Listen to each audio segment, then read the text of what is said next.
Uma das maiores civilizações na história da humanidade regressará à vida. Nas suas próximas férias, desfrute das mais altas comodidades.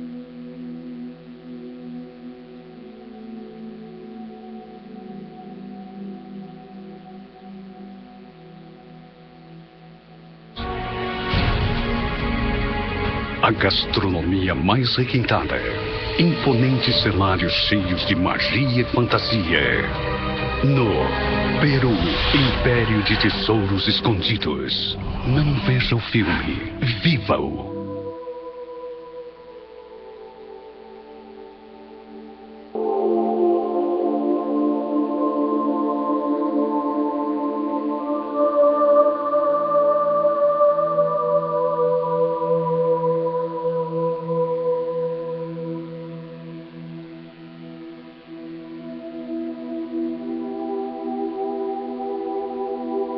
Uma das maiores civilizações na história da humanidade regressará à vida. Nas suas próprias...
Graças a Deus, boa noite a todos, né? Boa noite aos nossos irmãos que nos assistem pelo Facebook. Mais um dia, mais uma vez, que nós nos reunimos em nome de Jesus, em nome de Maria Santíssima, da Virgem Santíssima de Nazaré. E nesse clima de reunidos com Jesus e com Maria, que a gente possa levar o nosso pensamento a Jesus e agradecer pelo dia de hoje. Dizer muito obrigada, mas muito obrigada de verdade mesmo. Obrigada pelo dia, pelas nossas alegrias, pelas nossas tristezas. Obrigada, Jesus, pelos livramentos que nós já tivemos hoje, né? Somos tão amados que somos livrados a cada instante e a gente precisa dizer a Deus obrigada. Obrigada, Jesus, pelas refeições que nós já conseguimos fazer hoje, porque há outros iguais a nós que não fizeram e vão depender da bondade do outro. Obrigada, Jesus, pela nossa família. E aí que nesse momento a gente tenha coragem de trazer para cá a nossa família. Principalmente aquele da nossa família que a gente está meio assim, não é? Nós até ouvimos algumas vezes alguém dizer que toda família tem uma ovelha negra. Olha só. E essa ovelha negra, aos olhos da doutrina, a gente sabe que é alguém que a gente tem um compromisso maior, não é? E que a gente possa trazer essa pessoa que a gente não está se dando bem, isso é natural, inclusive. Porque a doutrina dos Espíritos nos diz que nós temos a família que merecemos, que precisamos ter, não é? Nascemos também onde precisamos nascer, no país, na cidade e assim sucessivamente. Então que a gente consiga trazer essa pessoa da nossa família, que a gente acha que não está tão bem, ou que ela está nos incomodando por alguma coisa, E precisamos trazer isso amorosamente. Quantos filhos, e aí só assim a gente entende o processo reencarnatório, quantos filhos não se dão bem com a mãe, né? Se dão bem com todo mundo, mas não se dá bem com a mãe ou com o pai. Será que essa mãe ou esse pai é ruim? Claro que não. São os compromissos do passado. Foi aí que quando eu conheci a doutrina, uma das coisas que mais me chamou a atenção foi me mostrar essas coisas que eu não entendia, normalmente eu não entenderia. O filho que não se dá bem com a mãe que tem 4 ou 5 filhos, todos estudam no mesmo colégio, educam da mesma forma, e aí a gente vê que tem um deles que alguma coisa aos nossos olhos não está bem, está errado, e não é. E na maioria das vezes, a mãe, por ter esse amor incondicional, amor de mãe é o amor mais lindo do mundo. E aí a gente percebe que quando a mãe se dedica àquele que dá mais trabalho, aos nossos olhos, os outros irmãos dizem assim, eu sou tão bonzinho, aí eu não faço isso, eu não faço aquilo, mas fulano faz isso, aí começa a apontar o erro do irmão ou da irmã, né? Ela se preocupa muito com ele. Ora, é aquele que precisa mais, né? E só a doutrina pode nos orientar a respeito disso, porque ela fala dos compromissos atuais, dos anteriores, e aí a gente vai estudando, não entende, a gente não absorve num dia só, não é isso? A gente vai passar bastante tempo para absorver, mas depois que a gente compreende isso, a vida fica mais fácil. Então, que a gente possa interceder amorosamente a Jesus, para que a gente faça a nossa reforma íntima em relação à nossa família, não é? Que a gente também possa interceder pelas famílias do mundo inteiro. Que possamos juntos interceder ao amor de Jesus por aqueles que estão hospitalizados nos hospitais do mundo inteiro, mas em especial nos nossos, no Valfredo Gugel. E aí eu quero que a gente mande uma energia de muito amor e de muita saúde para aqueles que se encontram no Valfredo Gugel, no Giseldo Trigueiro, no Onofre Lopes, no Maria Alice Fernandes, no João Machado, em especial na ala da psiquiatria, porque no João Machado tem também pessoas que não estão se tratando com a psiquiatria. A nossa intercessão amorosa, Jesus, por aqueles que estão na Casa de Saúde Natal, e que a gente multiplique o nosso amor em relação a essas pessoas, irmãos nossos que estão passando por esse momento difícil, por aqueles que estão na Casa de Saúde de Santa Maria, por aqueles nossos irmãos que enveredaram nas drogas, no alcoolismo e nas outras drogas. E se você conhece alguém, também traga para cá, nesse momento, porque Jesus está aqui tocando em todos nós, nas nossas dores, nas nossas angústias, não é?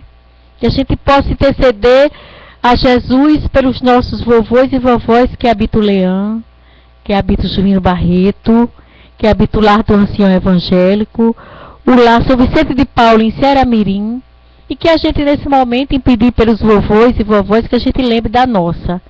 Se ela não está mais conosco, que a gente interceda a Jesus para que ela possa ter muita luz. Os nossos antepassados não terminam, não é, com o desencarne. É importante isso.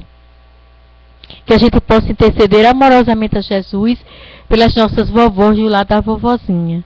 E aí, como hoje é a última reunião da semana na casa, amanhã não tem apometria, que a gente também tira o domingo para dar fazer uma visita ao lado da vovozinha, o lado do ancião evangélico, a casa de apoio à criança com câncer, que a gente possa ir, é tão bom. Meu domingo, quando eu não vou, eu me sinto péssima. É como se o domingo não tivesse acontecido, porque é muito bom. Você começa a ver, tivemos há uns 15 dias no lado da vovozinha, e tinha lá uma vovó que me chamou muita atenção. Ela numa cadeirinha de roda e 3 bonequinhas com ela. E aí ela dizia pra gente, essa daqui é Fátima, essa daqui é Maria Luísa, dizia o nome das filhas dela. Ela dava tanto beijo nessas bonecas, não era, Márcia? Coisa mais linda do mundo. E aí, o que é isso? O que significa essas 3 bonecas? As 3 filhas dela que deixaram lá e nunca mais apareceram. E a gente precisa refletir sobre isso, não é? A gente precisa refletir sobre isso, que a minha mãe hoje será eu amanhã. Então, se eu desprezo ela, né, eu posso ser desprezada pelas minhas filhas.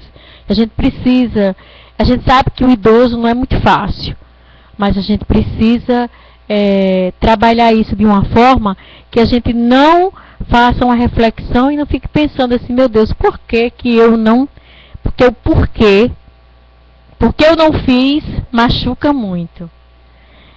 Isso me faz refletir aqui o último Natal que meu pai passou com vida, encarnado, né? Eu estava saindo daqui para ir jantar com ele, mas aqui na nossa casa, toda hora chega alguém que precisa. E eu não consigo dizer que não. E eu não fui. Eu estava toda arrumada, e aí quando eu cheguei no portão, eu voltei e não fui. Não houve mais outro Natal com meu pai. Não é? Então a gente precisa viver intensamente o dia e aproveitar as oportunidades. Desde que a gente não atropele ninguém, não passe por cima de ninguém, não é? Que a gente viva intensamente o dia. Tá com vontade de se arrumar, se arrume. Vá para frente do espelho, se ache bonita, se critique e ame muito. Não é? E aí assim a gente é feliz. Tenha certeza disso.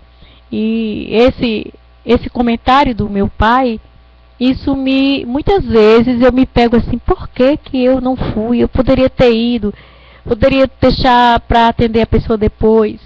Mas essa é a minha missão. Não que eu me sinta missionária, esse é o meu compromisso, não é? Que me mostra, graças a Deus, eu já consegui identificar o tamanho do comprometimento que eu tenho com Jesus.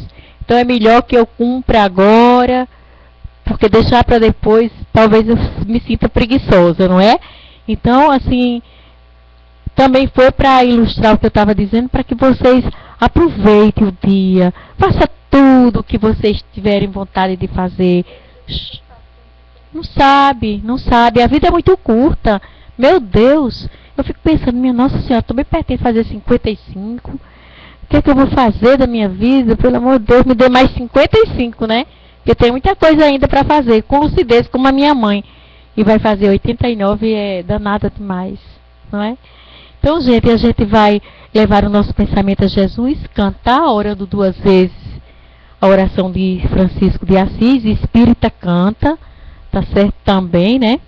E passar para o nosso querido amigo, irmão Adriano, que vai encher o nosso coração a respeito da reforma íntima, falando tão bem como ele fala, não é? É importantíssimo a gente, a forma que Adriano está trazendo essa reforma íntima é maravilhosa. Que a gente, todos nós os espíritos, a gente acha difícil, e realmente é, não é? Então, elevando o nosso pensamento a Jesus, agradecendo Jesus, dizendo obrigada por tudo que nos foi dado no dia de hoje, pela cama que descansa o nosso corpo físico, pelo lençol que nos agasalha, obrigada, Senhor. Intercedendo por todos que nos assistem, pelo nosso irmão Rui Cabral, pela nossa irmã Micheline, que nos assiste na Noruega, por Demirtes e Tobias, que nos assistem na Suíça, por todos que nos assistem, a nossa intercessão a Jesus. Senhor, fazei-me instrumentos de vossa paz. Onde houver ódio, que eu leve o amor. Onde houver ofensas, que eu leve o perdão. Onde houver discórdia, que eu leve a união. Onde houver dúvidas, que eu leve a fé. Onde houver erros, houver desespero, que eu leve a esperança. Onde houver tristeza, que eu leve a alegria. Onde houver trevas, que eu leve a luz. Ó Mestre, fazeis que eu procure mais consolar que ser consolado, compreender que ser compreendido, amar que ser amado, pois é dando que se recebe. É perdoando que se é perdoado. E é morrendo que se vive para a vida eterna. Jesus, e com muita alegria no nosso coração, a gente convida o querido amigo, o irmão Adriano, para trazer para nós, mais uma vez, não é? Uma ajuda para que a gente entenda e consiga fazer essa reforma íntima tão difícil, que é mesmo de ser feita. Obrigada, viu, Adriano? Mais uma vez. A todos, meu boa noite. Que Jesus mais uma vez... Ups! Tá bem? Que Jesus... Que Jesus mais uma vez permaneça conosco. Você falou em ovelha negra e, coincidentemente, aqui tem uma foto de Jesus carregando no ombro uma ovelhinha negra. Aqui vai uma referência a... Por mim tá bom. Se quiser, não sei, depende aí da iluminação. O que você diz? Tá. Não, você prefere? Melhora, né? Se apagar, então fique à vontade. Eu não vou deixar, não. Então aqui nós temos uma referência imagética, uma parábola, cujo trechinho vamos analisar, dando continuidade à nossa reflexão em torno da reforma íntima. Qual de vocês, tendo 100 ovelhas e perdendo uma delas, não deixa no deserto as 99 e não vai atrás da ovelha perdida até que venha a achá-la? Vocês têm 99 ovelhas. Perde uma. Vocês vão atrás dela ou não? Vamos usar lógica humana. Não vão. Não vamos. Até porque, em contexto hebraico, a ideia de 100 era muito. Se eu fosse transpor essa ideia numérica para uma parábola que eu construísse hoje, eu iria perguntar assim: quem de vocês, tendo 1 milhão de vacas ou de cabeças de gado, perdendo uma, deixaria todas as outras e iria em busca daquela que se tresmalhou? Alguém diria, eu iria. Alguém diria isso? Alguém diria, azada que se perdeu. É curiosa a pergunta de Cristo à multidão. É interessante a lógica que ele procura mostrar como sendo a lógica da divindade, a lógica da providência divina, que até hoje prossegue completamente diferente da nossa. E ele continua: e chegando a casa, convoca os amigos e vizinhos, dizendo-lhes: alegrai-vos comigo, porque já achei a minha ovelha perdida. Aqui ele faz referência a um sentimento humano que existe na nossa natureza como atavismo ancestral e que ainda persiste apesar do muito que já evoluímos. Começa com I. Estamos falando da... É contrário à alegria, né? Esse sentimento, ele é negativo e é contrário à alegria. Começa com I. Inveja. Porque olha só a lógica de Jesus. E chegando a casa, convoca os amigos e vizinhos, dizendo-lhes: alegrai-vos comigo, porque já achei a minha ovelha perdida. A expectativa de Jesus aqui é a de que, na nossa vitória, ao compartilharmos isso com os outros sintam o que eu estou sentindo. Vamos transpor isso para um contexto moderno, um contexto atual. Alguém passa num concurso federal, Polícia Rodoviária Federal, que é um salário altíssimo. Aí a pessoa vai até os vizinhos e diz: alegrai-vos comigo, porque eu vou ter um salário que vocês não têm.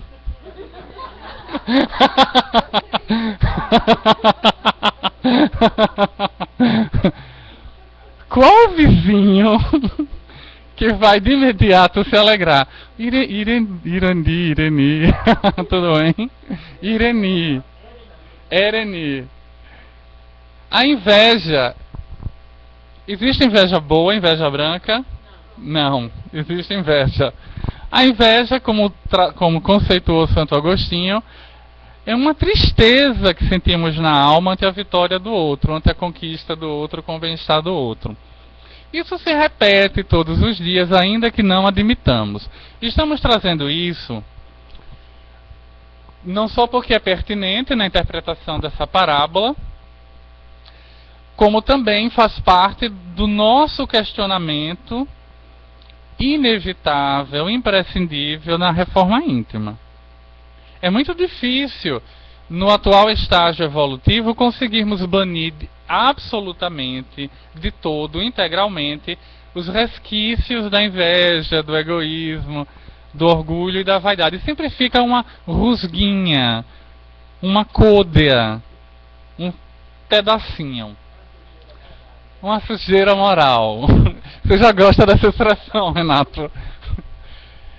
Essa parábola faz parte de uma parábola que na verdade tem 3 camadas, que é a parábola do filho pródigo, que é uma parábola só, mas que ela apresenta 3 momentos. É a única parábola que Jesus contou e que foi registrada por Lucas que apresenta essa característica. É uma parábola trinitária.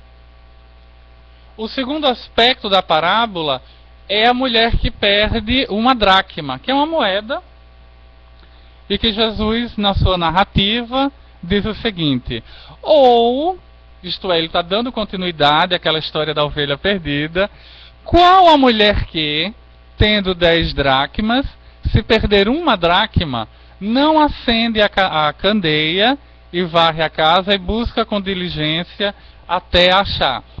Então vocês percebam que Jesus vai diminuindo numericamente as proporções. Na primeira parte da parábola são 100 ovelhas. A pessoa perde uma.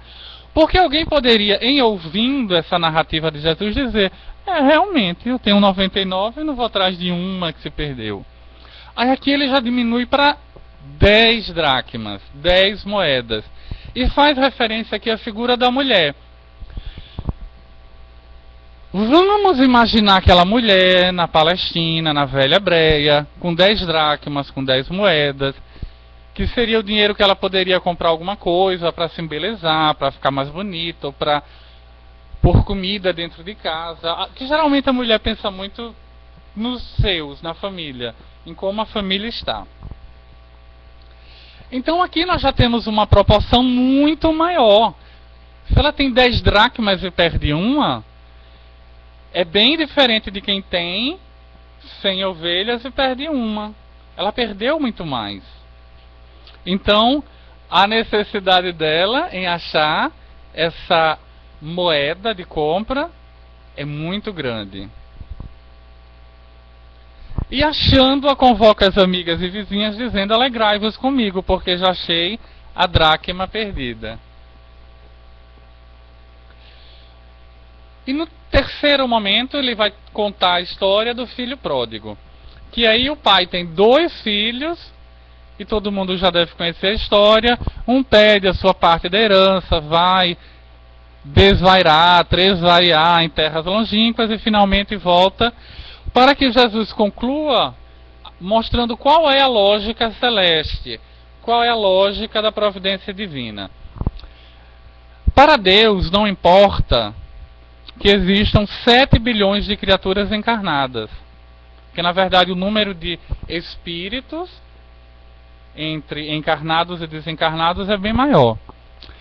Se um estiver intranquilo, se um estiver angustiado em sofrimento, Deus, Jesus, a espiritualidade sabem o que está se passando e estarão trabalhando, estarão operando as suas forças para que essa situação se transforme, se converta.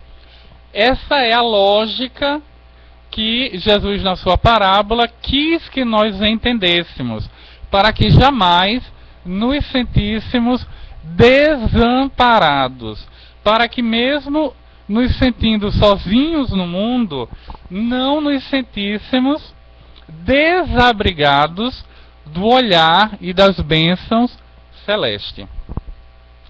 O outro foco da narrativa, porque na verdade essas narrativas parabólicas são como uma cebola, elas têm várias camadas.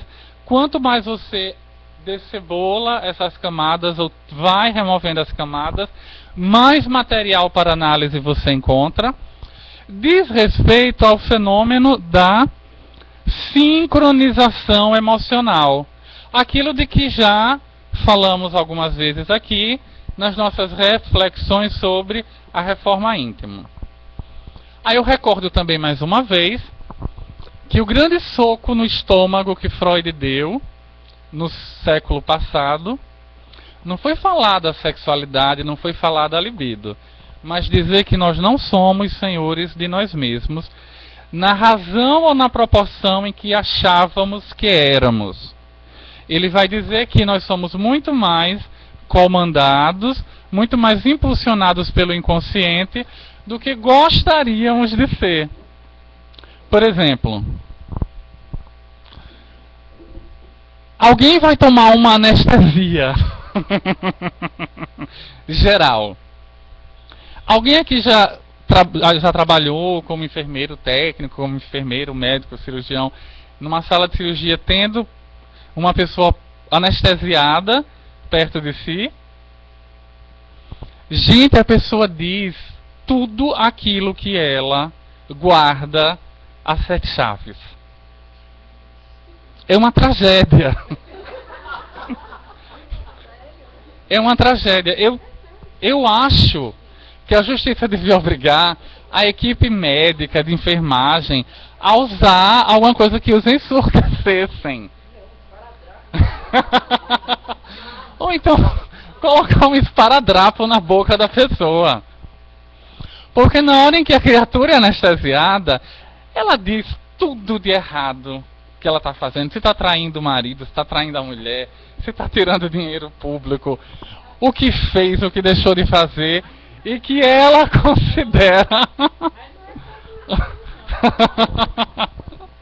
geralmente os culpados. Geralmente aquelas criaturas.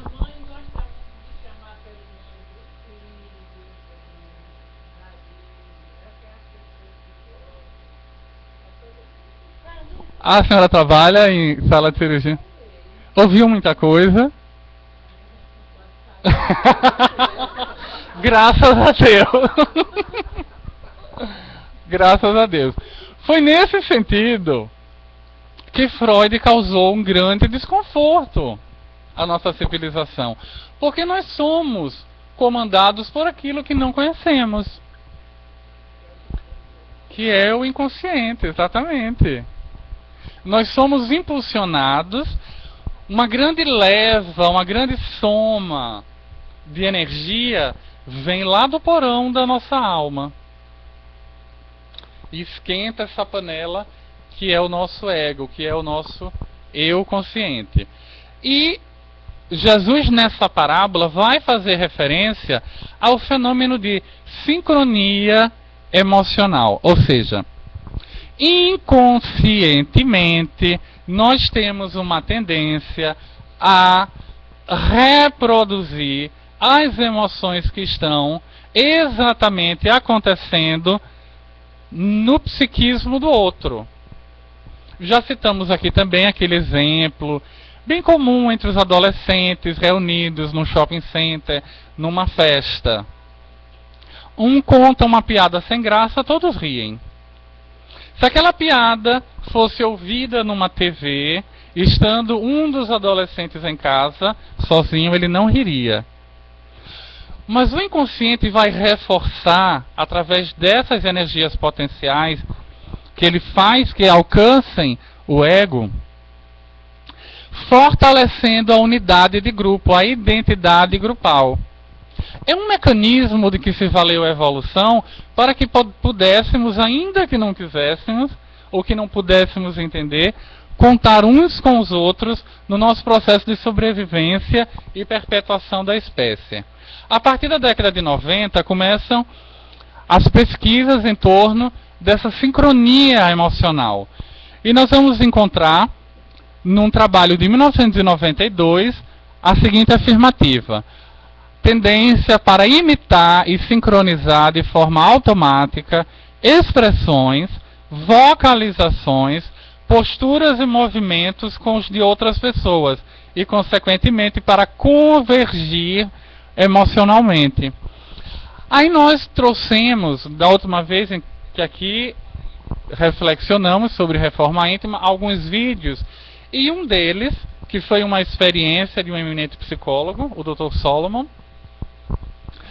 algo que falava sobre aquilo que faz com que no grupo nós temos a tendência para seguir a maioria.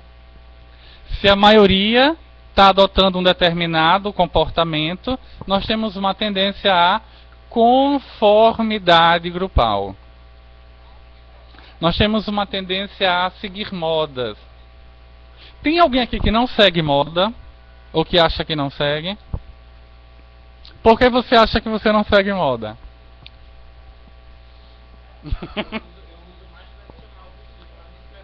É moda.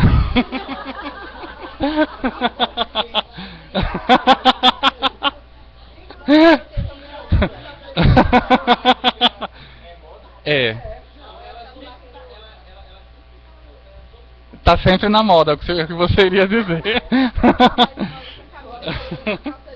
Olha, não tem nada mais impecável, nada mais absolutamente perfeito e correto, fique de pé,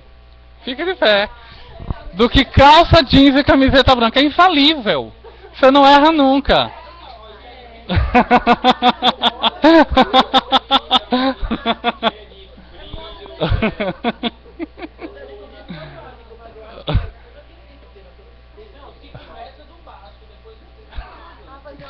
Você sabe o que seria quebrar a moda? Chegar alguém aqui de pé de pato, máscara de mergulhador,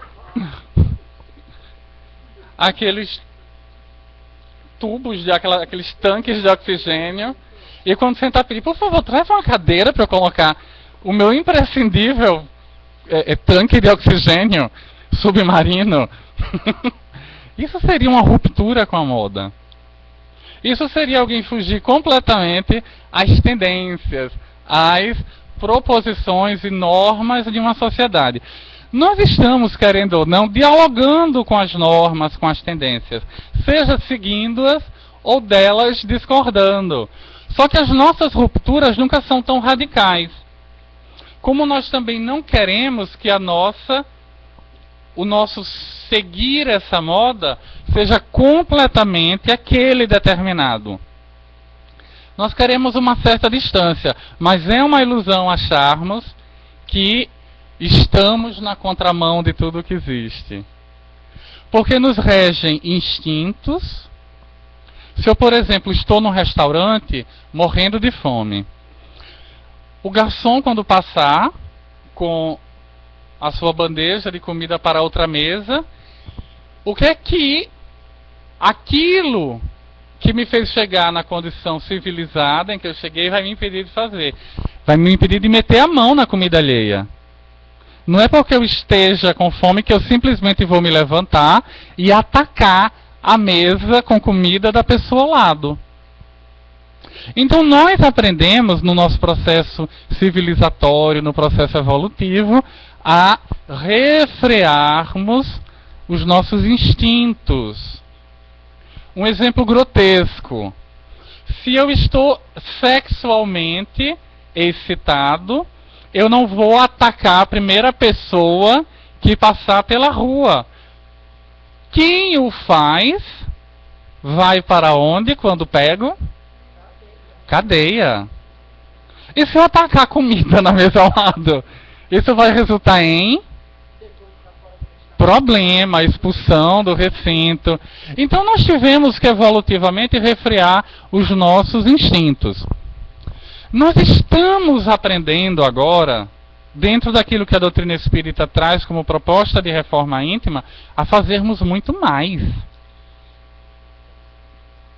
Muito mais. E a nossa dificuldade resulta exatamente por não termos experiência reencarnatória, por não termos sido espíritos ao longo das reencarnações com bastante experiência nesse processo de autodomínio, de auto-amor, de autocontrole, estamos tendo, não apenas porque a evolução exige, mas porque a sociedade também agora o pede, a potencializarmos, maximizarmos aquilo que em nossa natureza se nos afigura como genuinamente, legitimamente bom, como algo que diga respeito ao bem, à caridade, à generosidade, à solidariedade, à compaixão, que é isso que faz com que algumas pessoas se dirijam a lares de idosos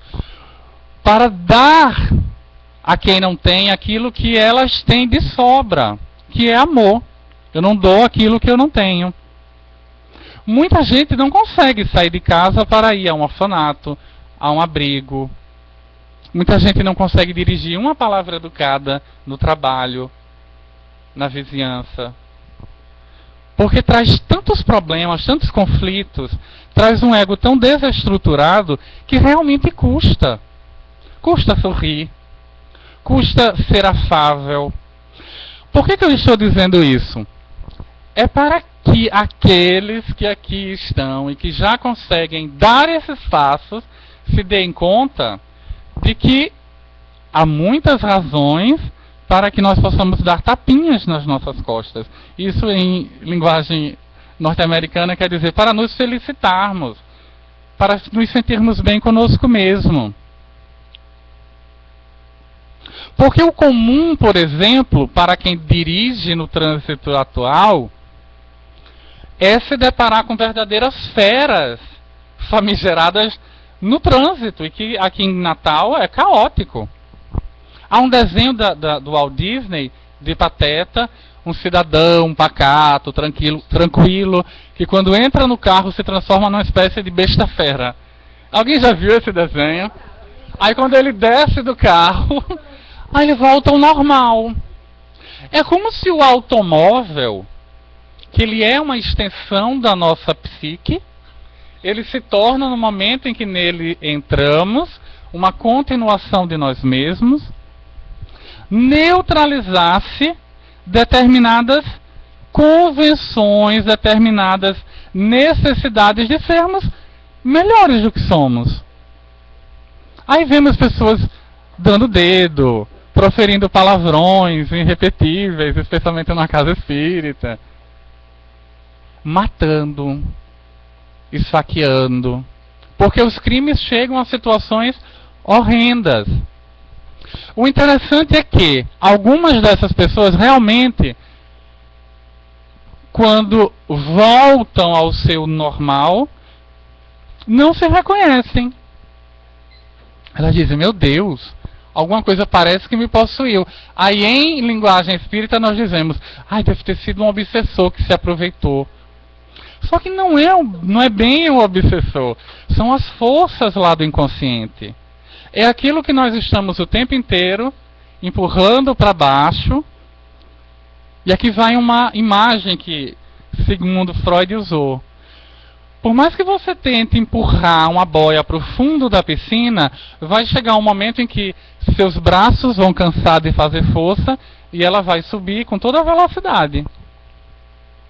Essa velocidade é aquela mesma velocidade com que nós agredimos alguém subitamente. Meu Deus, eu não esperava dizer isso. Meu Deus, eu nem vi quando a frase grosseira estava saindo da minha boca. Estava ali engatilhada.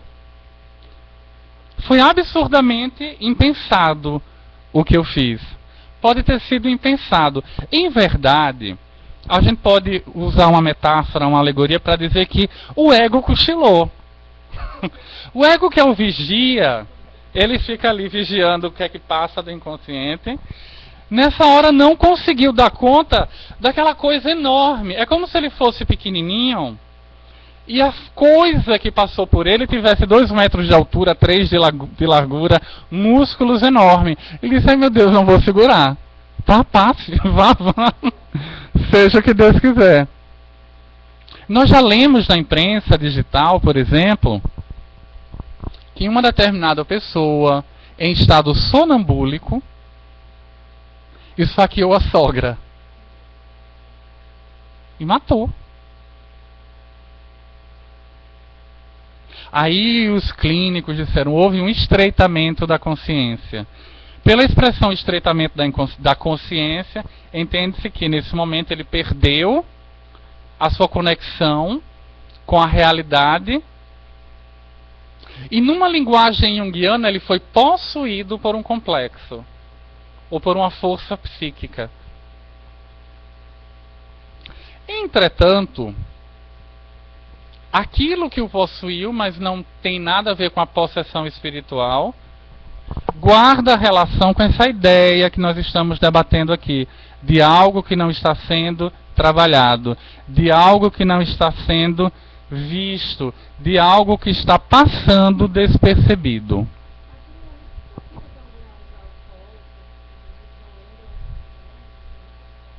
No caso do alcoolismo, há um estado em que, quando você exacerba na bebida, você vai comprometer determinados implementos cerebrais responsáveis pela memória. Então você não vai, no dia seguinte, se recordar do que aconteceu.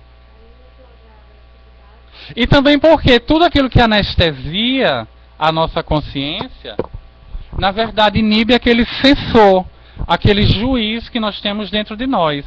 Então nós ficamos à mercê não só das nossas forças mais primitivas, mais primárias, como também nós escancaramos portas e janelas para influências espirituais de natureza obsessiva. Todo alcoólatra, todo drogado, todo comilão compulsivo, toda pessoa que tem um comportamento compulsivo que não consegue controlar, é um condomínio que ela divide com a própria mente, a sua própria mente, e com outras. Porque ali é mesa farta, é banquete aberto a todo mundo.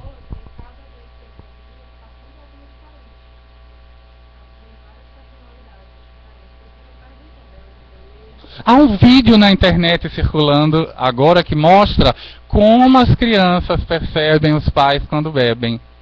Elas não os reconhecem. Nós temos notícias de, por exemplo, cachorros, animais domésticos, que atacam os seus proprietários, os seus amados proprietários, que eles veem como se fossem deuses, ou mães, ou pais, porque não os reconhecem pelo cheiro ou pelo comportamento. A pessoa alcoolizada, ela é, de alguma forma, uma espécie de catalisador de energias diversas, não só do seu inconsciente profundo.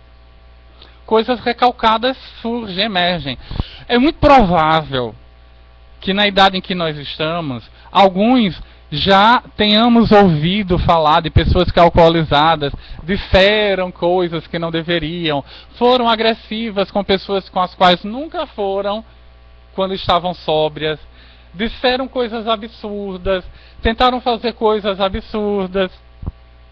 É porque quando você põe o ego para dormir, quando você põe o juiz, o sensor crítico da mente para cochilar, e você deixa a casa entregue aos demônios interiores, aos animais de toda sorte, de toda espécie, que habitam o nosso porão, então muita imprevisível, muito acidente acontece. E depois realmente a gente vai correr atrás do estrago, do prejuízo.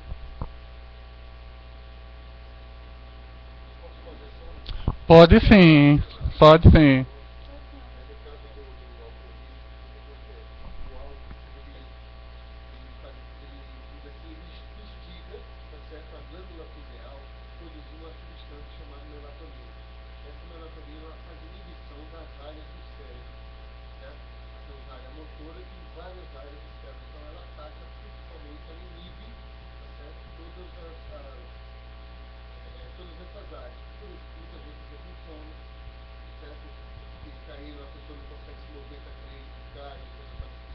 tem várias fases, né? Parece que de acordo com a identidade alta, eu convivo com isso a vida inteira. Então... Aí o que acontece também, depois que você está todos os sistemas, tá? O corpo cerebral, todo ele inibido, tá certo? Tem, do meu ponto de vista, o seguinte: você entra numa sintonia com a entidade, entra numa sintonia com a entidade que tem obsessor, ou lucificador, ou pintador, ou dobeteiro, que começa a fazer as coisas que... Nós temos, por exemplo, notícias de pessoas que tomam substâncias alucinógenas em determinadas cerimônias religiosas, e nem todo mundo tem as mesmas experiências. Por exemplo, nós temos pesquisas mostrando como pessoas que tiveram experiências de quase morte narram as coisas que viram, as imagens que se tornaram mais fortes na sua imaginação, na sua mente. Um dado que eu desconhecia era exatamente o de que um número percentual dessas pessoas que tiveram experiências de quase morte, ou seja, tiveram uma parada cardiorrespiratória, apagaram, tiveram um acidente, sofreram uma forte descarga elétrica, algo que fez com que elas tivessem uma morte clínica aparente, detectada, e depois elas voltam, elas ressuscitam, elas são reanimadas. Algumas, quando retornam, contam que tiveram aquela experiência do túnel, da luz, que viram figuras venerandas, e de acordo com a religião da pessoa que teve a experiência, ela vai dizer que viu Maria, que viu Jesus, que viu Krishna, que viu Buda, que viu Maomé, que viu anjos. Mas um número percentual narra aquilo que eu não sabia que acontecia. Elas têm visões terrificantes. Elas veem bruxas, demônios, satanases. E na nossa visão espírita, naturalmente entendemos essa ocorrência como sendo a forma como culturalmente elas vão interpretar o fato de se depararem com espíritos obsessores estando fora do corpo.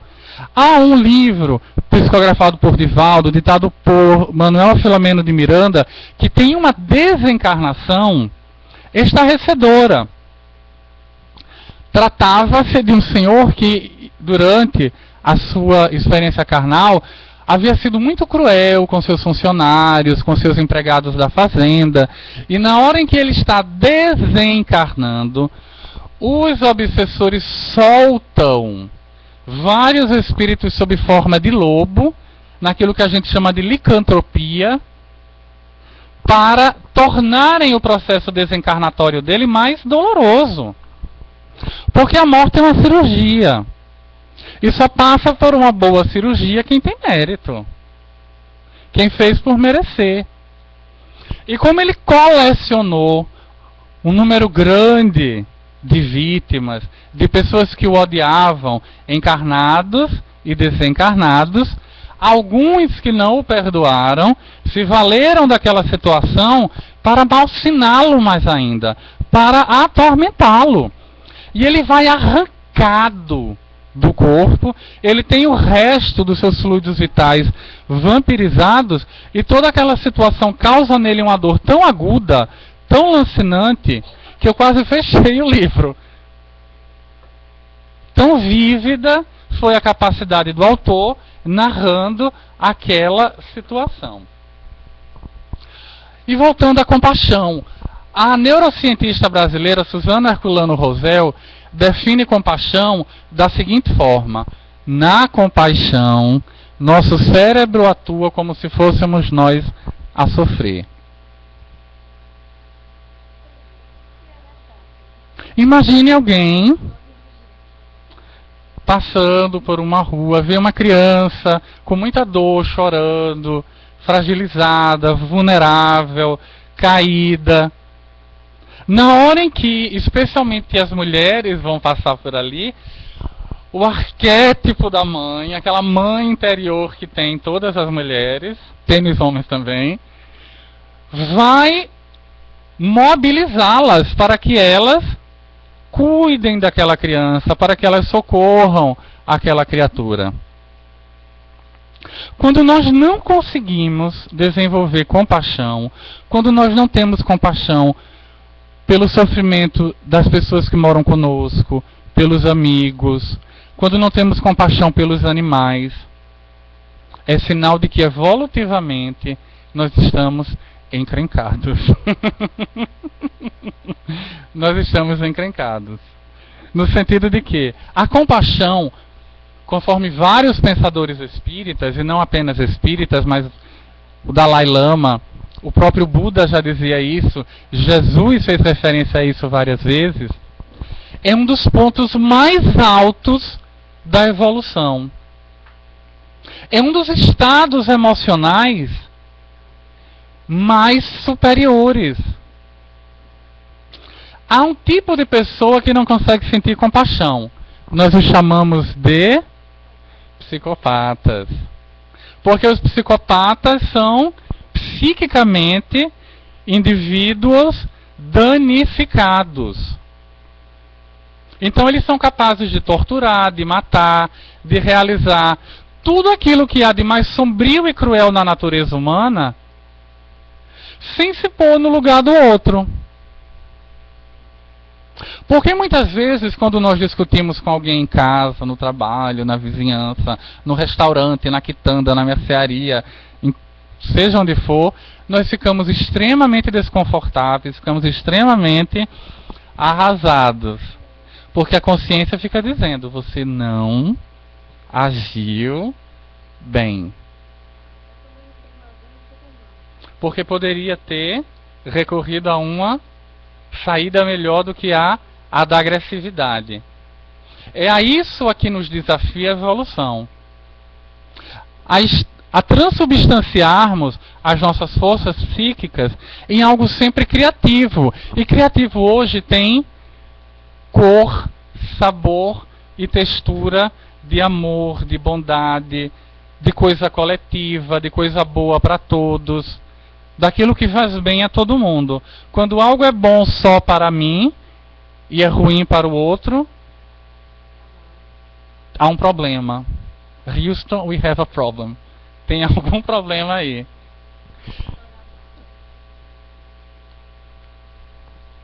Aqui nós vamos ainda falar um pouquinho sobre uma pesquisa que foi conduzida nos Estados Unidos por mais de 40 anos, mostrando como nós nos influenciamos uns aos outros, mais do que achamos que influenciamos. Existe uma rede de influência que nos liga a todos nós.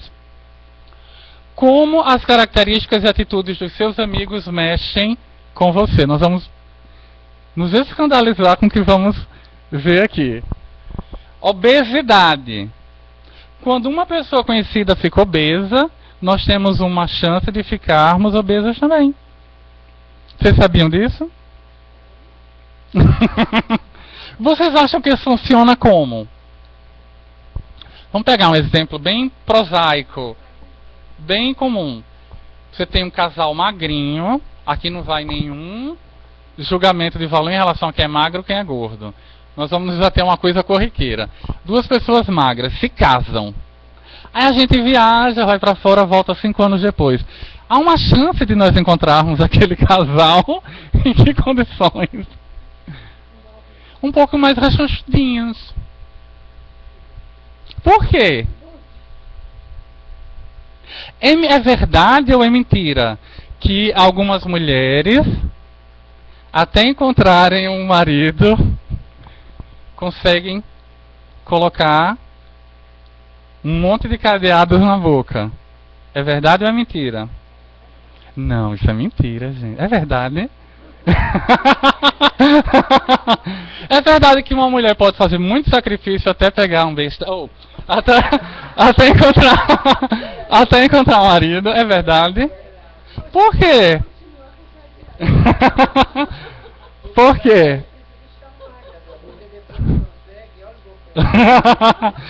Os homens, é verdade que eles vão para academia quase todos os dias para ficar com o peitoral bem trabalhado, porque biologicamente um peitoral grande chama a atenção das mulheres. O que é que um peitoral grande diz para uma mulher? Alguém sabe? Hã? Não. Hã? Eu te protejo. Proteção. Ah, esse vai... É a natureza instintiva falando. Esse peitoral vai cuidar, vai proteger, vai prover a prole. Quem vai tratar muito disso é um... Hã? Não, os gorilas são imbatíveis na conquista. Os homens gorilas.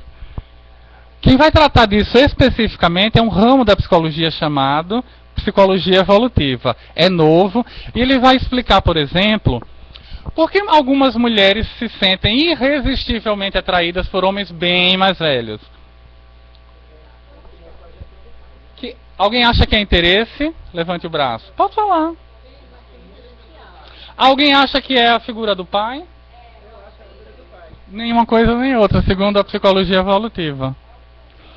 Ele é um forte candidato a prover, a cuidar muito bem da prole, dos filhos que eles irão ter. Por que é que homens bem mais velhos se interessam por menininhas? Essa é fácil.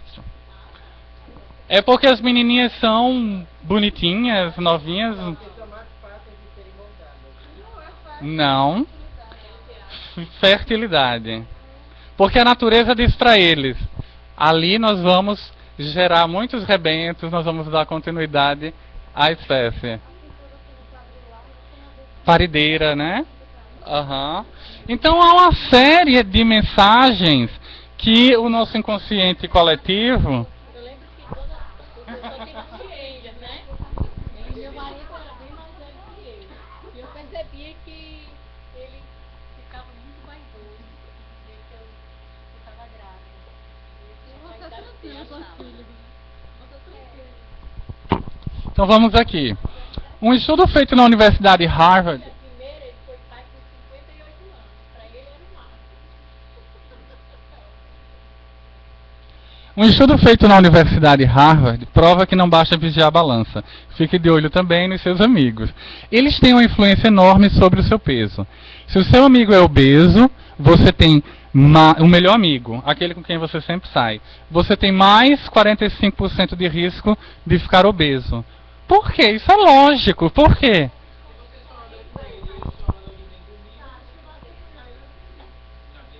Não tem nada de sobrenatural. É lógica, lógica pura. Se o amigo do amigo é, seu risco aumenta em 20%. Se o obeso é o amigo do amigo do amigo, o risco aumenta 10% e vai diminuindo. Se é o esposo ou esposa, 37%. É quase 45%, né? Falta pouco. Mas é alto, é muito alto. Então, se você, homem, casar com uma mulher cheinha, você tem chance de ficar cheinho também, a menos que a providência te tenha dado um metabolismo rápido. E se você, mulher magrinha, casou com um homem cheinho, você tem uma possibilidade, um percentual, de também ficar cheinha. Lembrando que... Hã? Eu quero só dizer uma coisa. Não existe coisa mais democrática que o desejo. Eu tenho um amigo que ele não se interessa por mulheres que passem por portas. Eu não estou exagerando. Ela tem que encher uma cama. Sabe aquele sonho árabe de mulheres enormes? Conheço homens que só se interessam por mulheres gordas. Eu não estou falando em gordinha, eu estou falando em obesa. Porque o desejo é democrático. Conheço pessoas que só se interessam por pessoas esqueléticas. Sabe carne sabe caranguejo que só tem osso, carne dentro do osso? Tem gente que só se interessa por gente caranguejo. Tem de tudo. Tem gente que não pode ver uma baixinha que se interessa. Tem homem que não pode ver uma mulher varapau que se apaixona. Não existe coisa mais democrática do que o desejo. Então não sofram. Ah, eu queria ser como fulana do cinema, da novela. Não, você do jeito que é e do jeito que está, tem uma panela para você. Uma tampa, né? Tem uma tampa. Só ande atenta e saia de casa. De preferência na rua, olhe para os lados, veja quem está olhando bastante. Aprenda umas táticas, tipo, quando vê que alguém está olhando muito, pergunte as horas. Ai, não sei onde chegar no endereço tal. É a casa da sua mãe lá, que você está cansada de saber. Você vai de olhos fechados, mas você vai lá e pergunta.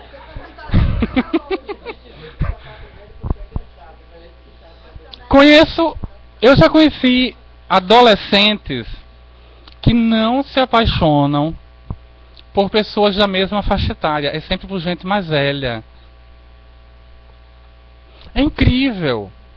O desejo é a coisa mais inexplicável, mais democrática. É quando Freud vai dizer que nós somos comandados por coisas que não entendemos claramente. Tabagismo, né? O cigarro. Então nós temos aqui. Se um amigo seu começa a fumar, o seu risco de se tornar fumante aumenta 61%. Se o amigo de um amigo vira fumante, o risco aumenta 29%. Se o amigo do amigo de um amigo fuma, o risco cresce apenas 10%. Felicidade! Tinha que ter alguma coisa que falasse sobre a felicidade. Ela também se espalha pelas redes de amigos, mas infelizmente com menos intensidade. Por que com menos intensidade? Vamos lá, tentar responder. Vamos usar a criatividade. Porque tem a história da inveja, né? E a inveja nos fala de nossa natureza mais antiga, né? Nossos atavismos. Alguém estava desencalhada junto com você já há 15, 20 anos, e diz, encontrei o amor da minha vida, e você não sabe, é um príncipe árabe. Aí a amiga também encalhada com o mesmo tempo infarta. Infarta, não aguenta uma notícia dessa. Porque para ela bater o recorde da amiga, ela não vai só ter que encontrar um companheiro, mas tem que ser um príncipe também. Não há muitos no planeta. Se um amigo está feliz, a sua felicidade aumenta em 15,3%. Ai, como é pouquinho. Alguém chega feliz do trabalho, então ela vai contagiar os outros em apenas 15,3%. Se o amigo de um amigo está feliz, a sua felicidade cresce 9,8%. Mas é lucro. Então a gente hoje vai sair catando gente feliz. Porque é lucro, é vantagem, é benefício. Se uma pessoa faz isso, então duas já fazem 18,6%. Então vamos ter amigos felizes, né, no nosso grupo. Uma perguntinha. Alguém aqui tem amigos depressivos, que estão sempre vendo a vida com uma ótica sombria? Levanta assim discretamente o dedinho. Aquela pessoa para quem quando você pergunta, tá tudo bem, a pessoa faz um muxoxo, faz uma pantomima desagradável, uma cara de quem não come há 6 dias. Aquela cara de tomate amassado. Todo mundo conhece, né? Se o amigo de um amigo está feliz, a sua felicidade cresce 9,8%. Se o amigo do amigo do amigo está feliz, seu bem-estar aumenta 5,6%. Se é o esposo, 8%. Por que será? Será que nessas pessoas pesquisadas, nesses casais, havia menos companheirismo e mais competitividade? É possível pensarmos que algumas mulheres estão competindo com seus maridos ou maridos estão competindo com suas esposas? É viável? É possível?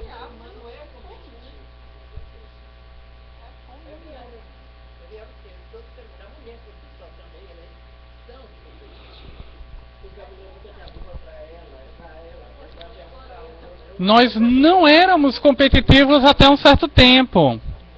Renato disse aqui uma coisa, me deu um gancho valiosíssimo. É uma joia, Renato, nessa casa.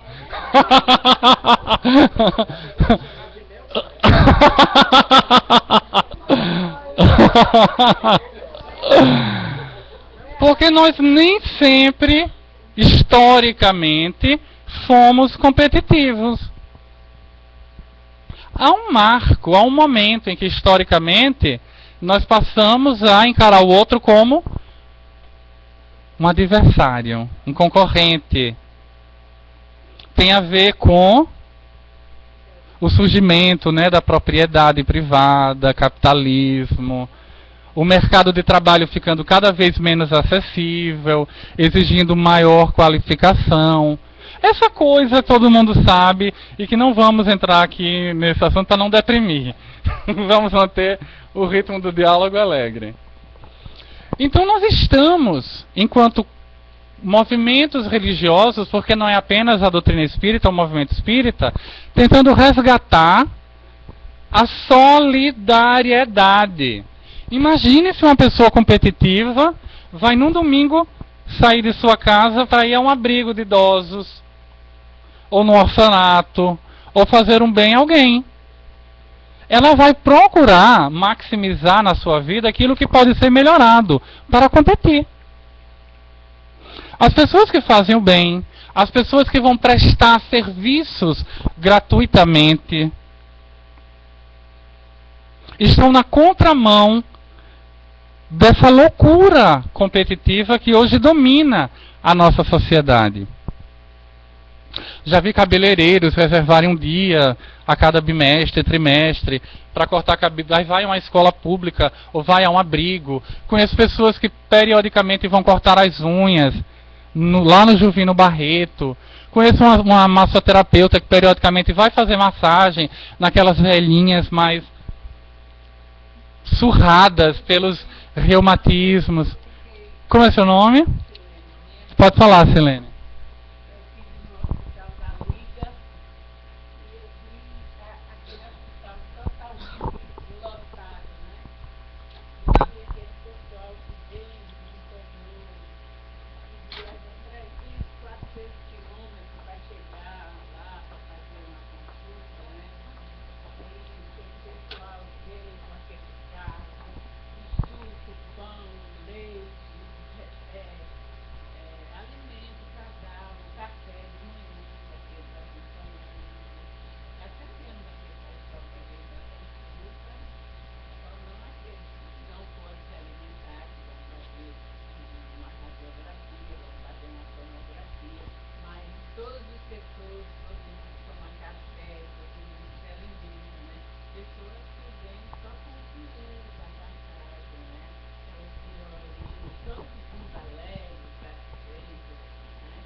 É lindo, não é, Silene? Isso. Gente, uma pergunta. Obsessão pega? Quem acha que pega, levanta o bracinho. Tem gente convicta que não. Vamos analisar. Nós temos um componente mediúnico, né? Um transceptor, a glândula pineal, dentro da nossa cachola. Ela funciona como antena parabólica que capta e também emite. Então a gente vai ao trabalho e nesse dia nós não estamos no melhor dos humores. Discutimos, né, com a esposa, com o marido, com o namorado, com a mãe, com o pai, com o filho. E quando chegamos mal-humorados no trabalho, tem lá um colega que está completamente pingando fluidos deletérios no seu processo obsessivo. Aquilo vibra, aquilo se irradia.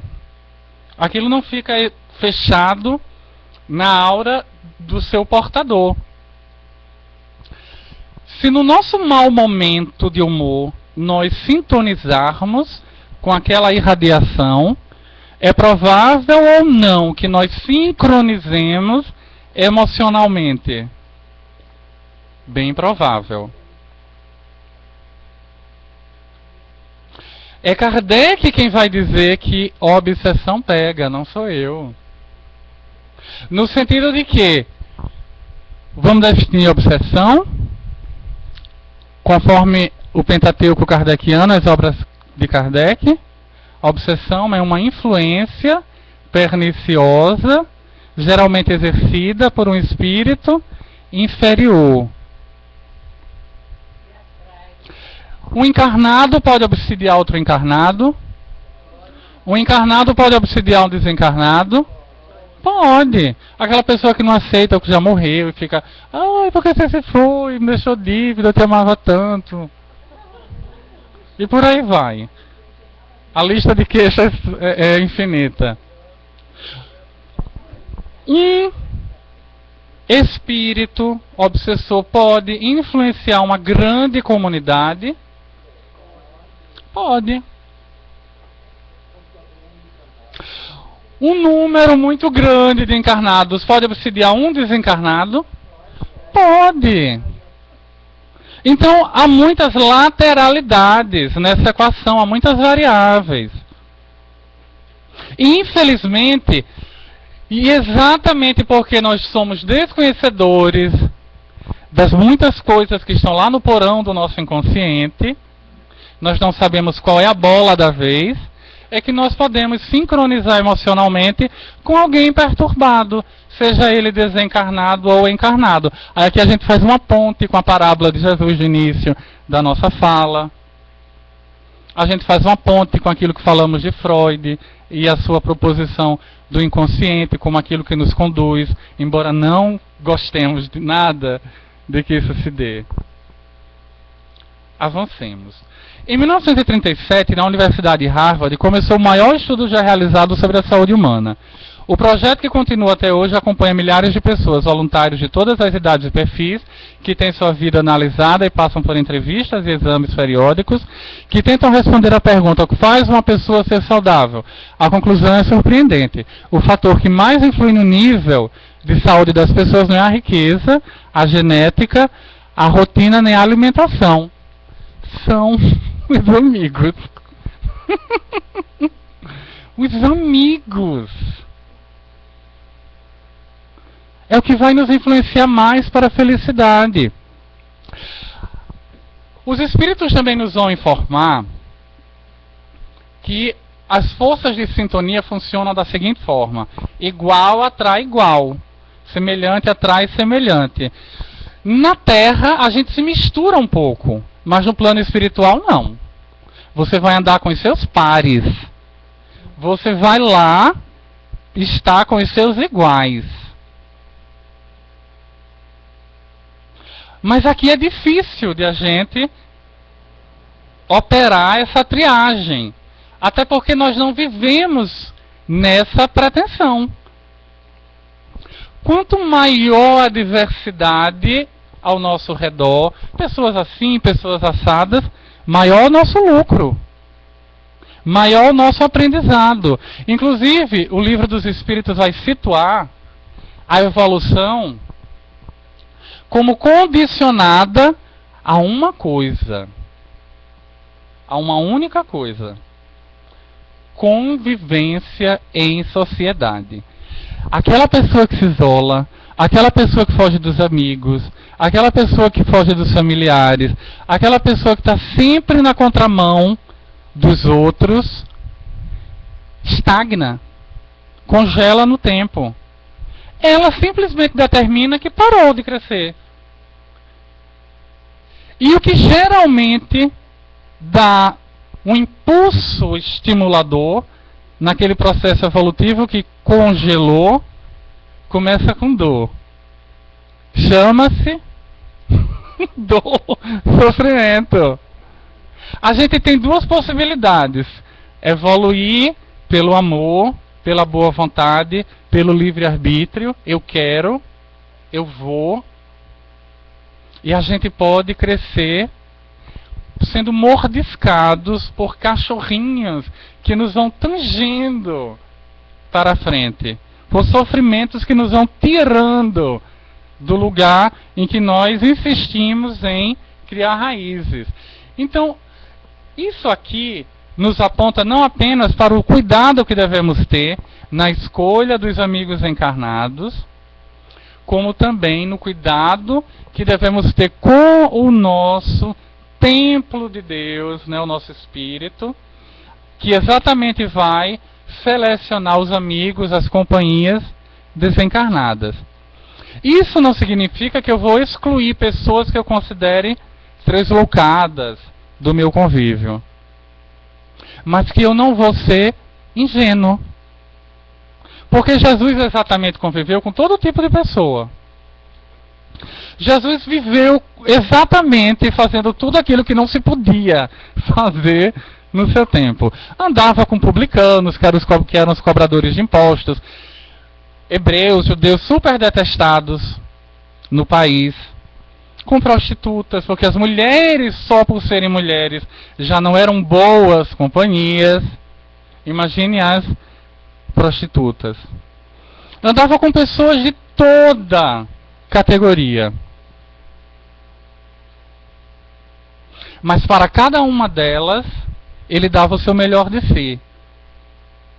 O problema da criatura humana é o seu mimetismo, é a sua capacidade de ser camaleão. Se eu estou com os piores, eu fico ruim. Se eu estou com os melhores, eu sou um anjinho. Se eu chego em um grupo onde se fala palavrão, onde todo mundo fala e cospe, e faz coisas impossíveis de serem ditas numa palestra, aí eu ajo daquela forma.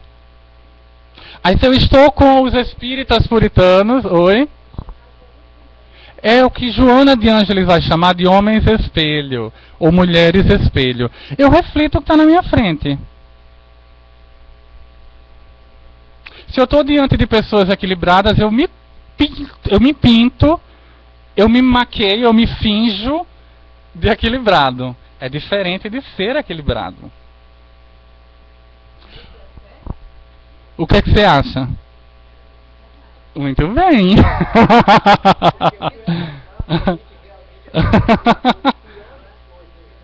Uhum. É a pessoa sem identidade. É a pessoa sem um mapa de si mesma. É a pessoa que não sabe onde ela está aqui dentro.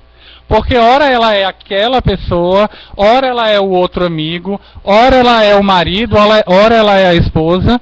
Há um caso que conta a Iris Sinotti, uma psicóloga junguiana muito interessante. E exatamente trata dessa perda da identidade. Certa feita, uma paciente dela recebeu em casa a sua mãe para almoçar. De repente, quando estão ali todos à mesa, a mãe, a filha, né, e o marido da filha, a mãe se depara com um peixe lindo. Seria o prato principal. Aí a mãe diz: minha filha, que coisa boa! Você sempre detestou peixe. Você nunca gostou de peixe. Agora você está gostando, comendo peixe? Nossa, que coisa boa! Como você mudou! A mãe não fez ideia do estrago que ela causou na mente da filha. Da comunidade de pulgas que ela colocou atrás daquela orelha. Porque no dia seguinte, quando ela teve consulta com a psicóloga, ela foi exatamente tratar daquele problema. Acontecia que aquela mulher era casada com um vegetariano, então todos os dias ela fazia um prato para o marido e um de carne para ela. Nesse dia em que a mãe veio almoçar, ela teve preguiça de fazer 2 pratos e fez apenas o peixe. E ela comeu o peixe junto com o marido, junto com a mãe, que ela sabia que gostava de peixe. E ela disse para a psicóloga: eu estou perdendo o endereço de mim mesma. Eu só me dei conta ontem, quando mamãe disse como eu mudei. Eu não vou mais ao cinema, que eu adoro, porque meu marido acha que lugar de pessoa civilizada é dentro de casa. Eu não ouço mais as músicas que eu gosto. Eu não faço mais o que eu gosto. Eu não vejo mais os meus amigos. É muito comum em quem se casa, né? Esquecer dos amigos ou em quem começa a namorar. Por quê? Porque nesse movimento se está tentando fazer o quê? Agradar o outro. É uma armadilha terrível. Para si e para o outro. Para si e para o outro. Porque você pode cair na sua própria armadilha. Interessante é quando você está fazendo a armadilha, mas dizendo: estou consciente, é só para pegar o besta. Hã? Exatamente. O problema é quando você cai para sempre. E você se desconfigura. Você perde a sua identidade. O que acontece com quem perde a identidade? Deixa eu fazer uma pergunta de outro jeito. O que acontece com quem vive fazendo aquilo de que não gosta?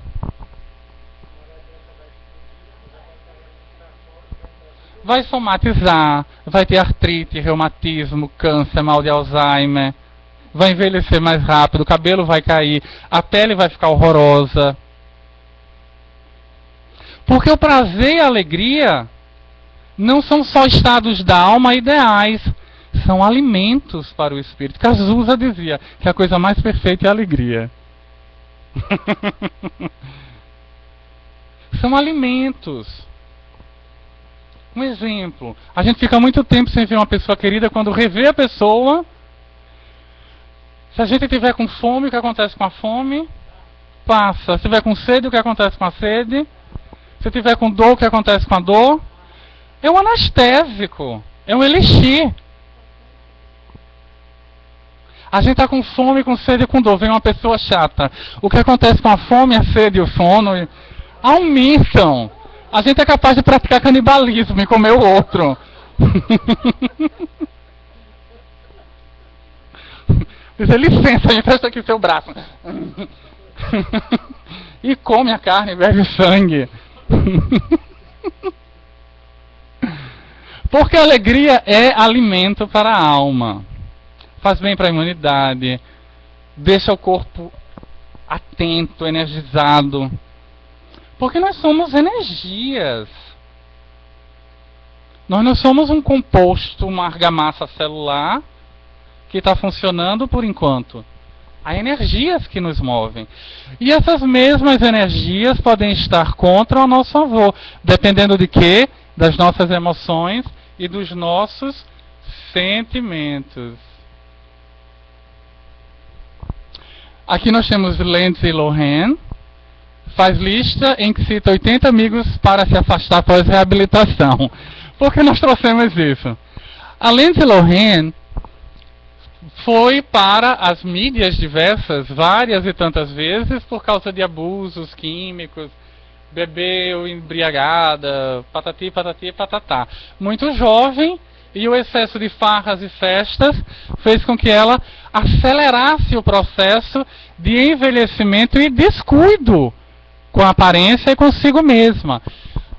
Então, depois de ter sido condenada, depois de ter pago pena, de ter sido obrigada a usar uma espécie de tornozeleira que avisava onde ela estava, enfim, de ter passado por uma série de embaraços, ela foi para um rehab, um centro de reabilitação, e olha aqui a notícia. Ups.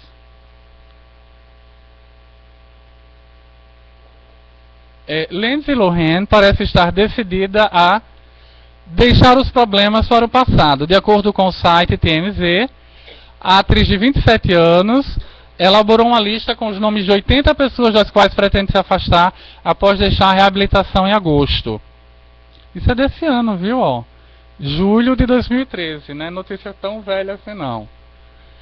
Ela apresentou a ideia a amigos próximos que teriam concordado com suas escolhas. A lista tem no total 100 nomes, ou seja, apenas 20% devem ser mantidos na vida da atriz, que se inspirou em uma recente sessão de terapia chamada Amigos, Tóxicos e Más Influências para elaborá-la. Quando alguém quer parar de fumar, continua indo para barzinhos e festas e convivendo com pessoas que fumam? Não. Quando alguém quer largar as drogas, o que faz também? Quando alguém quer romper uma relação destrutiva, tipo o namorado abusa, o marido abusa, se torna amiga dele, vamos pro cinema junto, a gente está separado, mas vamos nos ver. Se afasta. Tem outro jeito de fazer isso? Podem voltar a ficar amigos depois, quando as mágoas, uma série de tensões, de anseios vai drenado e a convivência se torna possível. É com relação às mágoas, né, também. Mágoas muito antigas tendem a desaparecer. Imagina se a gente vai ficar 10 anos depois com raiva porque alguém pisou no nosso pé, chutou a nossa unha encravada. Então aqui a Lindsay Lohan tomou essa decisão. Levando isso para o lado espiritual, como é que eu vou dar conta de me afastar dos meus amigos espirituais indesejáveis? Kardec propôs um jeito, os espíritos responderam a ele. A gente bota os obsessores para correr quando a gente começa a fazer o bem.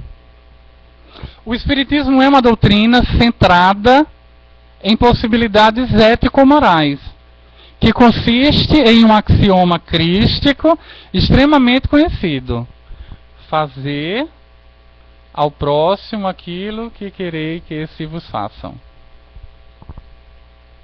E que vai resultar na nossa decisão de escolher o bem em detrimento do mal.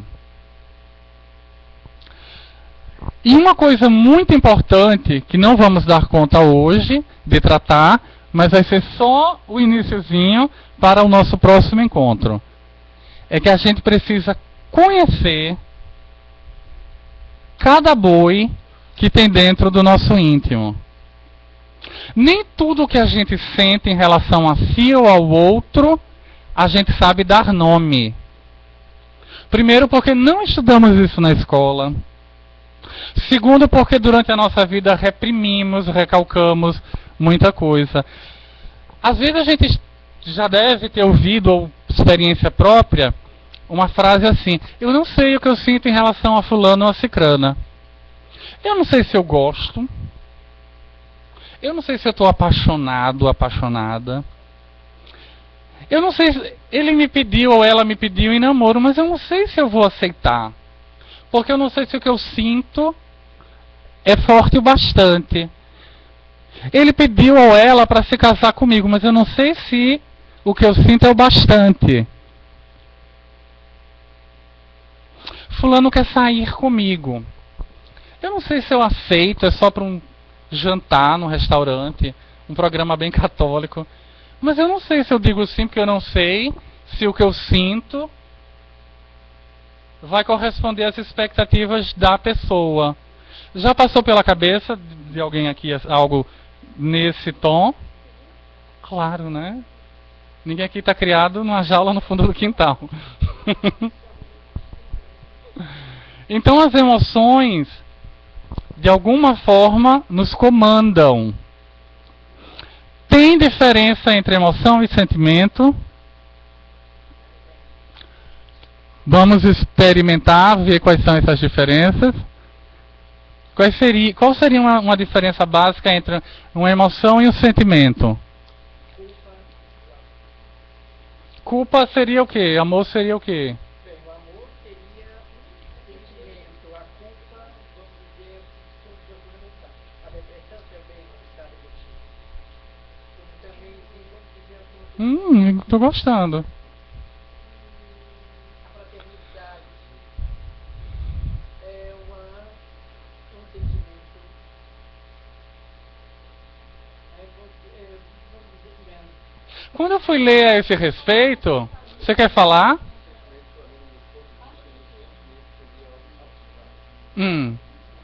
Tá correto. Tá correto. E emoção? Muito bem. Você pode disfarçar um sentimento? Pode. Você não pode disfarçar uma emoção. Eu não encontrei consenso nos diversos pesquisadores que eu consultei, porque há muitos ramos científicos que se debruçaram sobre emoção, sobre sentimento, e os autores, os pesquisadores não são unânimes, nem todos concordaram com os mesmos pontos de vista. Vamos lá, 6 emoções básicas segundo o neurocientista português Antônio Damasio: raiva, tristeza, alegria, nojo, medo. Eu sempre esqueço a última, mas eu coloquei aqui. Vamos ver. Surpresa, aversão, medo, raiva, alegria tristeza. Porque nojo e aversão é a mesma coisa. Mas aqui no slide está escrito. Vamos ver as emoções. As emoções, como é seu nome? Como o Hélio, é psicólogo, Hélio? Não. As emoções, como o Hélio disse, são concretas. Por que são concretas? Porque são corporais. A gente sente nas carnes. A gente sente no corpo. A emoção tem um tempo. A emoção tem um princípio e um fim. Uma alegria, a gente não fica alegre para sempre, né? A alegria não desbota, né? Não é? Não desbota. O medo não desbota, né? A gente toma um medo. Ai, queria ficar com medo o dia todinho. Gostei da sensação. Não fica. Não, e mulher vai pro espelho ver como é que ficou. É verdade. E diz que quando a mulher chora, tem que ter um espelho. Ah, deixa eu ver se tá bonita chorando. É verdade. É verdade, eu tô perguntando. Foi uma amiga que disse. Que a mulher tá sempre se olhando. Ai, depois tá bonita. Aí teve um medo. Por que eu fico? Você não fotografou? Intensidade. Cada emoção tem um tipo de intensidade. Então varia. Eu posso ter um medo, né? Mas o coração acelerou, a boca ficou seca. E eu posso ter uma alegria muito mais intensa do que o medo que eu tive. Então, a intensidade caracteriza as emoções. As emoções são corporais. Olha, depois dessa palestra, né, que a continuação vai ser do outro dia quando me chamarem, vocês vão aprender bem direitinho. Vocês vão entender bem direitinho a diferença entre emoção e sentimento. Isso é utilíssimo no processo de autoconhecimento. Alterações corporais traduzem-se em várias manifestações corporais. Medo. O medo secreta adrenalina, que faz o coração bater mais rápido. Deixa a gente preparado ou para atacar ou para fugir. Consequentemente, a gente raciocina menos, né? Causas e objetos. As emoções têm sempre uma causa e direcionam-se sempre para um objeto. Ninguém se emociona do nada. Quando alguém está sentado no seu cantinho e de repente sente o coração bater mais rápido, sente uma vontade de chorar, um ódio, alguma coisa ruim, isso quer dizer o quê? Presença espiritual. Não é que a pessoa esteja ficando louca.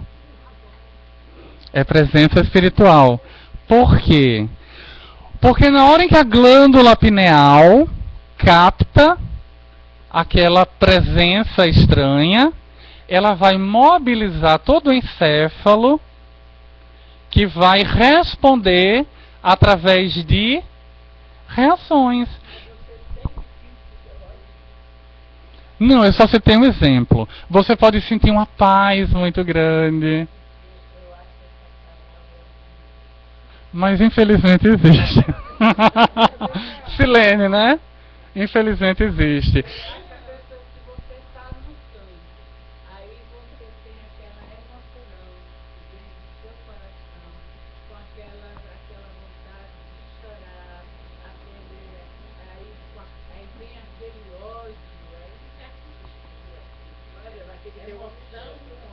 Vamos imaginar um médium numa reunião de desobsessão. Está me acompanhando? Um médium numa reunião de desobsessão. Está todo mundo lá sentado, todo mundo fez as preces. Aí o médium começa a sentir o coração acelerar. Eu, quando incorporo, a primeira coisa que acelera é o coração. Aí vem aquela raiva, aquele ódio. Eu sei que já é uma entidade sofredora e perturbada. Pela minha experiência de incorporação, de psicofonia, eu já sei o que vem. Porque eu começo a sentir coisas que eu não associo a uma causa ou um objeto da minha experiência diária. Nada naquele dia me causou ódio, nada naquele dia me fez sentir daquele jeito.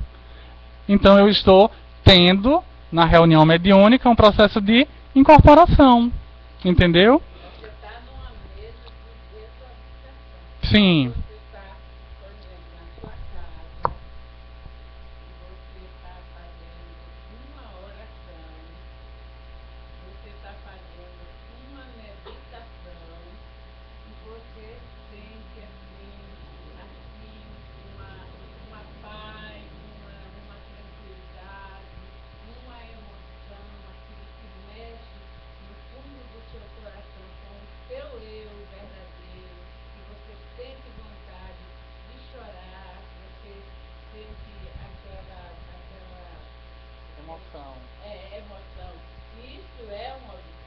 Isso é um benfeitor espiritual. Perguntaram a Emmanuel como é que ele, ou os espíritos da condição espiritual dele, espíritos superiores, se comportavam diante, por exemplo, do anjo Ismael, já um espírito puro. A resposta de Emmanuel só teve 2 palavras. Eu achei a coisa mais linda que eu já li na minha vida. Como é que os espíritos como Emmanuel se comportavam diante de entidades como o anjo Ismael, que é o protetor do movimento espírita no Brasil? Emmanuel respondeu: de joelhos. De joelhos. Imagine se cada um de nós tivesse a experiência de ver Maria. Ninguém ficaria em pé. Eu estou toda arrepiada. A gente choraria. Eu lembro do depoimento de Glória Menezes, de tantas atrizes que estiveram com Chico Xavier. Você esteve com Chico Xavier. Você chora. É impossível você não chorar. Porque é uma figura que irradia tanto amor, que mexe com aquilo de mais sensível que tem na sua alma. Não dá nem para definir, né?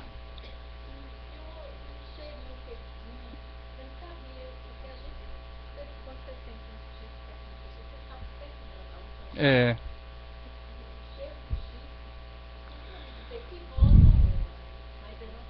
Que ele exalava naturalmente um cheiro de rosas. Armando Tomás, que foi presidente da federação daqui, ele disse que ficava atento ao momento em que Chico começava a exalar cheiro de rosas. Ele ficava atento esperando o Chico começar.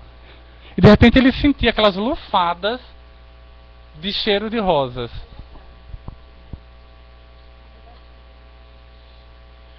Visibilidade, não podem ser facilmente ocultadas. As emoções não podem ser ocultadas. Por exemplo, você tem uma alegria, você vê alguém chegando, primeiro que a pupila dilata, o olho fica mais brilhante, a pele fica mais ruborizada, porque os vasos dilatam, né? Quando você vê a pessoa amada é assim. Então você se trai. Porque você sofre uma injeção de vida que você não tem como amortecer. Agora o amor se disfarça.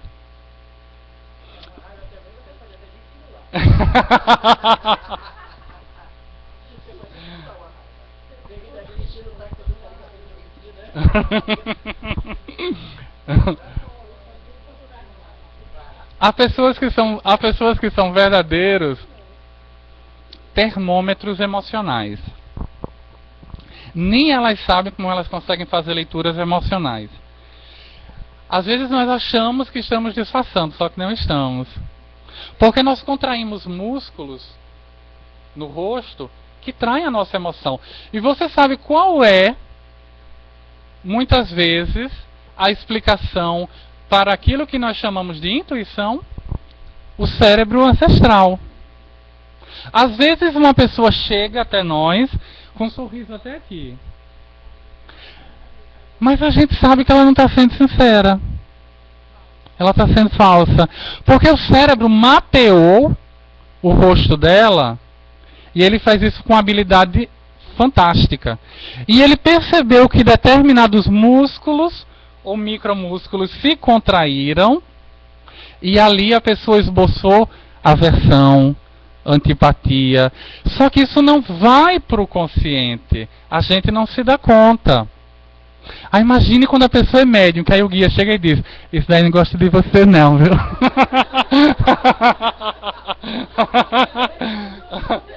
E o médium telepata, porque o médium, ele lê a mente. Ele capta, ele sabe o que está se passando. Às vezes você está mentindo para o médium e ele está lá, sorrindo para você. Mas está dizendo: vá, meu irmão, minta mais, eu sei que você está mentindo. Mas em respeito, em respeito à sua cara de pau, que está um mogno belíssimo. Está uma cerejeira dos deuses. Eu vou fazer de conta que acredito.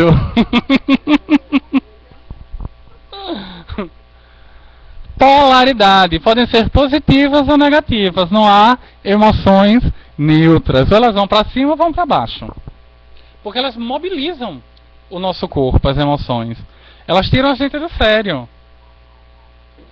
Reações são sempre uma reação a algo. Interpretação traduz uma interpretação dos fatos. Precisam de conhecimento prévio. Por exemplo, se eu não aviso a uma criança que aquela lagartinha linda, toda peluda e colorida, queima, ela vai tocar e vai se arrepender. Próxima vez, a primeira vez que ela vir aquilo, ela vai ter surpresa, né? Ai, que coisa linda! Sei nem o que é, quero pegar, mete a mão. Eu era criança, eu peguei num mico. Eu achei lindo aquele macaquinho pequenininho. Eu peguei nele assim na barriga, ele me deu uma mordida. Com uma vontade, então... Nunca mais eu peguei no macaco. Quando a criança se encontrar outra vez com a lagartinha colorida e linda, ela vai ter uma reação de medo. Ou seja, ela interpretou. Então eu vou parar aqui que já são 9h15. Nós vamos continuar, Ricardo vai marcar, para vocês saírem daqui com gostinho de quero mais. Nós vamos falar ainda sobre, tem mais coisas sobre emoções, tem mais coisas sobre sentimentos, ainda não vimos sentimentos.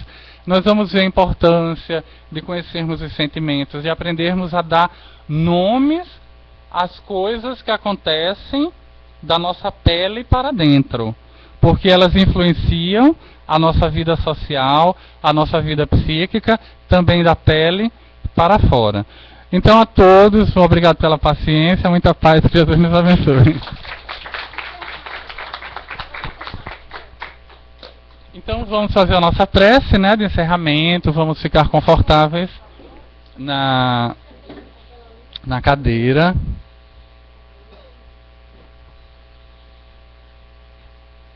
Vamos fechar os olhinhos. Vamos procurar uma posição em que o nosso corpo se sinta à vontade, se sinta bem. E que possamos, nesse momento, escancarar as portas e janelas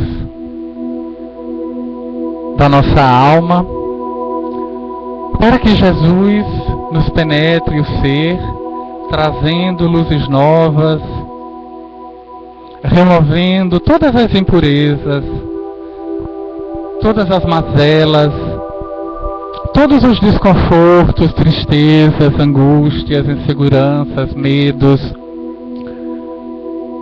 do nosso coração. Que possamos vê-lo entrar majestoso, com o peito iluminado. E na cambiância dessas luzes, nós conseguimos perceber o próprio universo ali contido, pulsando vida, paz, serenidade, tranquilidade, porque esses serão os nossos estados emocionais no futuro. Somos filhos de Deus, somos obras-primas do Pai Celestial, a toda hora, a todo instante, recebendo o trabalho contínuo e incessante do cinzel e do buril das forças da evolução. Somos anjos cultivando as nossas asas. Somos pássaros ainda assustados com as alturas e as vastidões dos céus, que podemos rasgar com os nossos voos corajosos em busca uns dos outros, no exercício da solidariedade, da caridade, da fraternidade, do amor, da luz e do bem. Somos, todos nós, destinados à saúde perfeita, porque já possuímos o bem-estar do corpo e do espírito em nosso coração, aguardando que os libertemos através das chaves corretas da nossa sintonia com as leis de Deus, com a vontade do nosso Pai, que nos ama imensamente, que nos observa a todo instante, compassivo e misericordioso, como se estivesse a cuidar de crianças espirituais que muitas vezes, distraídas e desatentas, se machucam nos seus folguedos infantis. Somos destinados à alegria perene, à alegria sem fim, porque herdeiros das galáxias, filhos do Criador de tudo o que existe, um dia alçaremos voos em todas as direções, contemplando os mundos em formação, auxiliando outros tantos no seu processo de progresso incessante. E tudo isso nos compraz, tudo isso é razão de nos sentirmos acarinhados, apacentados, amamentados pelo Deus Mãe, que não apenas está em tudo o que existe, mas habita também o nosso íntimo. Nós estamos em Deus. E nesse processo de imanência, todos nós somos irmãos. Não somos melhores nem piores uns que os outros. Porque a nossa destinação é uma só, é a mesma, é a perfeição relativa. Um dia, quando tivermos equacionadas todas as nossas dúvidas, todos os nossos problemas, seremos sorrisos luminosos, vagalumes, aonde existe a sombra, mãos amigas, aonde a necessidade haja feito morada.